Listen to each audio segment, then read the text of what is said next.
Ngiyabingelela ekhaya lezi, ngiyabingelela entabeni yendlu kaJehova. Ngangena ekhaya lezi ngifaka umama wasesavana.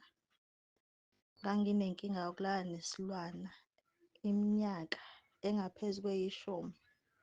Kodwa ngithe uma ngingena ekhaya lezi ngathola ukusizakala, isilwane sangalala nami.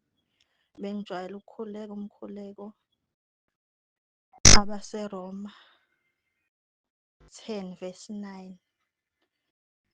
Ngasizakala kakhulu, ngiyabonga ukuthi ngisizakele. Bengihlezi ngihlupheka nalento ingihlupha impilo yami yonke, ingiphatha kabi. Bengithi ngisho ngithi ngiyilalela nje emini ifike lento iminyaka ngihamba izangoma lutho ukusizakala. Ngisebenzisa izinto ey'phathekayo, amafutha, amanzi osawoti. Angikaze ngisizakale, kepha angisizwanga umuntu, kepha ngisizwe uJesu Kristu iNkosi.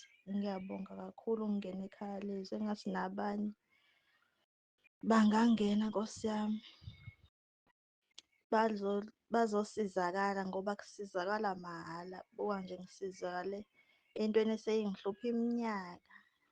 Bengiye ngihambe ngiyogezwa, kuthiwa ngihambe ngiyogezwa ngiyolahla, kubizwa kanjalo. Kuthiwa ngiyolahla ngikhiphe iy'mali, iningi imali yami engilahlile ngenxa yalento ekade ingihlupha kodwa ingahambi. Meke nje ngaya khona kube ngathi hhayi ibuya kakhulu. Ngiyabonga kakhulu ukungena ekhaya lezi.